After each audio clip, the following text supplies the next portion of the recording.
Hello friends, இன்றைக்கி makhana use பண்ணி ஒரு ஸ்வீட் ஸ்நாக் எப்படி செய்யுதுன்னு பார்க்கலாம் வாங்க.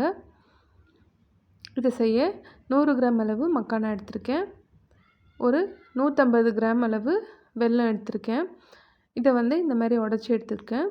ஃபஸ்ட்டு மக்கானாவை ட்ரை ரோஸ்ட் பண்ணி எடுத்துக்கலாம். ஒரு பேன் சூடு பண்ணி அதில் மக்கானா சேர்த்துட்டு அது நல்லா பொரியிற வரையிலையும் வறுத்து எடுத்துக்கணும். சிம்லேயே வச்சு வறுத்து எடுத்துக்கிட்டால் ஒரு 4 நிமிஷத்தில் நல்லா இது கிறிஸ்பி ஏறும்.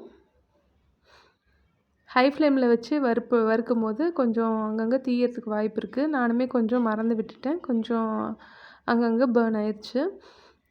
பார்த்து ஜாக்கிரதையாக சிம்மில் வச்சு வறுத்து எடுத்துக்கோங்க. நம்ம வறுத்து எடுத்தப்புறம் ஒரு பீஸ் எடுத்து இந்த மாதிரி கையில் வச்சு க்ரஷ் பண்ணால் நல்லா பாதியாக உடஞ்சிரும். கிறிஸ்பியான சத்தமும் கேட்கும். அப்போ ஆஃப் பண்ணிடலாம். நம்ம இப்போ ஒரு பேனில் வெல்லம் சேர்த்துக்கிட்டு அது மூழ்கிற அளவுக்கு மட்டும் கொஞ்சமாக தண்ணி சேர்த்துட்டு இதை நல்லா கொதிக்க வச்சுக்கலாம். ஒரு 3லேருந்து 4 நிமிஷம் நல்லா கொதிச்சப்புறம் நம்ம இதை செக் பண்ணிக்கலாம். இது சுத்தமான வெல்லம்ன்றதுனால டைரெக்டாக யூஸ் பண்ணுறேன். உங்கள் வெல்லத்தில் கல் இந்த மாதிரி ஏதாவது இருந்துச்சுன்னா நீங்கள் ஒரு தடவை வெல்லத்தை கரைச்சிட்டு அதுக்கப்புறம் வடிகட்டிட்டு இந்த மாதிரி பாகு காய்ச்சி எடுத்துக்கலாம். இப்போ இன்னும் பாகு ரெடி ஆகலை. நான் செகண்ட் டைமும் செக் பண்ணுறேன் தண்ணியில் விட்டு. நம்ம இந்த மாதிரி எல்லாத்தையும் ஒன்று சேர்த்து எடுத்தோன்னா நல்லா வரணும். அந்த மாதிரி இருக்க ஸ்டேஜில் ஆஃப் பண்ணிடலாம். இப்போ இந்த பாகை வறுத்து வச்சுருக்க மக்கானெல்லாம் சேர்த்துக்கலாம். சேர்த்துட்டு கலந்து விட்டுக்கலாம். ஒரு கரண்டியாக சேர்த்துட்டு நல்லா கலந்து விட்டுக்கோங்க. மக்கானா ஜஸ்ட் அந்த வெள்ளை பாகில் கோட் ஆகணும். அந்தளவுக்கு வெல்லம் இருந்தால் போதும் நமக்கு.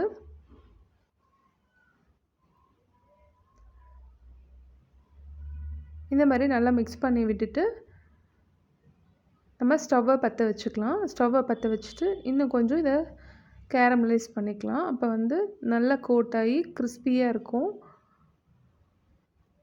அந்த வெல்லமும் கேரமலைஸ் ஆகி நமக்கு பர்ஃபிக்கெலாம் எந்த பதத்துக்கு இருக்கும் அந்த மாதிரி இருக்கும்.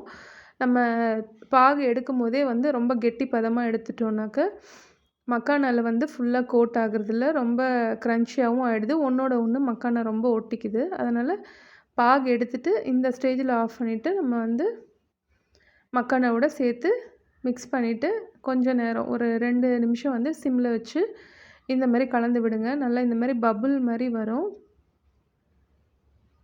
வெல்லம் உருகி கேரமலைஸ் ஆகி இந்த ஸ்டேஜில் நம்ம ஆஃப் பண்ணிக்கலாம். 2 நிமிஷம் நம்ம இதை சிம்மில் வச்சுக்கிட்டால் போதும். ஆஃப் பண்ணிவிட்டு உடனேவே நம்ம ஒரு பார்ச்மெண்ட் பேப்பருக்கு மாற்றிக்கலாம்.